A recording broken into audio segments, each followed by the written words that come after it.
This man is frantic. They've been trying to exorcise this demon out of this little boy. They've been trying, every possible way to get this demon out. And he's not coming out. Of course, there's probably some religious leaders there that are going, well, this is interesting. Now the Jesus band can't do it. Ooh. So everything's on the line, folks. It's on the line for the father. It's on the line for the boy. This demon would seize this boy and throw him into the fire or throw him into the water to either burn him or drown him. This was demonic. And the disciples couldn't do it. And the whole crowd is in this uproar. And Jesus walks into this, and he turns to Peter and said, let's go build those booths up on the mountain. No, he doesn't say that. He just says, you know what? You guys should have been able to handle this. You guys should have been able to handle this. We just don't have it yet. Now, can you imagine Jesus a little frustration, okay? He's looking to his, in the words of Luke, his Exodus. That's the Greek word for departure. He's looking forward to leaving. Guess who he's going to leave in charge? Peter, James, and John. And the other 9. And they're clueless. They can't handle it. Peter's spouting off the wrong solutions. The other 9 are powerless against a demon, a little demon. Is that any problem for Jesus? Is a demon a problem for Jesus? Is a demon a problem for you? Is Jesus in you? So, Jesus, I think, is a little frustrated. He says, "O faithless and perverse generation, how long do I have to bear with you?" Now, parents, come on. Have you ever said that about your kids? Come on, wives. Yeah. Have you ever said that about your husbands? Church, have you ever said that about your pastor?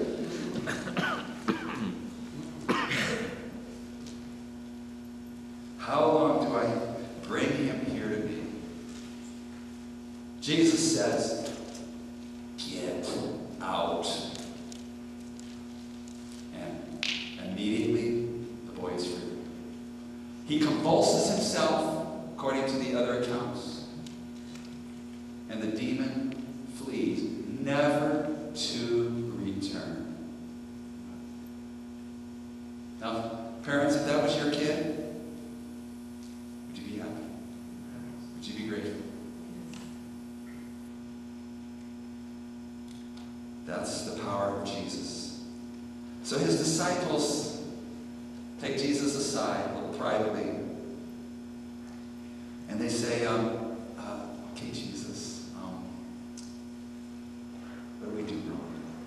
I mean, no, put yourself back in Jesus' shoes, okay? Matthew chapter 10, verse 1, he gave them authority over every demonic spirit. He rebuked the winds and the waves, and then rebuked them for not rebuking the winds and the waves.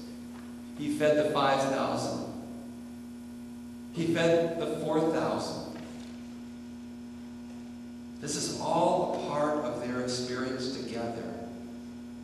And he's about to leave and put the whole kingdom of God in their hands. So he goes back and he does what the teachers call a remedial lesson. Okay, let's go back to the parable of the mustard seed. Okay? Remember that parable? In the earlier chapters? He said, if you have the faith of just a mustard seed, you can say to this this mountain. Okay, this is a mustard seed. It's really tiny. But this seed is one of the largest herbs that grows in the herb garden. So much so that the birds, Jesus said, can lodge in its branches. The kingdom of God is like that. It's something you don't have to have a lot. You don't have to have a lot of mustard seeds to grow a mustard tree where the birds can lodge in its branches. How many do you have to have? One. Who wants this one? Actually, she wears one around her neck. Just as a reminder. Now, I brought two things today. I have mustard seed and I have ground mustard. Okay? And this kind of represents what most Christians are like. They get a lot of the ground mustard. And they fill themselves up with it. They got a lot of Bible knowledge. They have a lot of church experience. How many trees do you think I could grow from this mustard? Zero. That doesn't cut it. You got to have the seed. You got to have the seed. And if you just have faith this small, with this potential, so you can have a lot of mustard, ground mustard. That won't do anything. But all you got to have is this much faith. Because in this amount of faith is the whole thing. You got it? Right? The whole thing is right here. That's the way God made faith. It's really simple. It's really basic. It's really small, and it moves mountains. Figuratively or literally.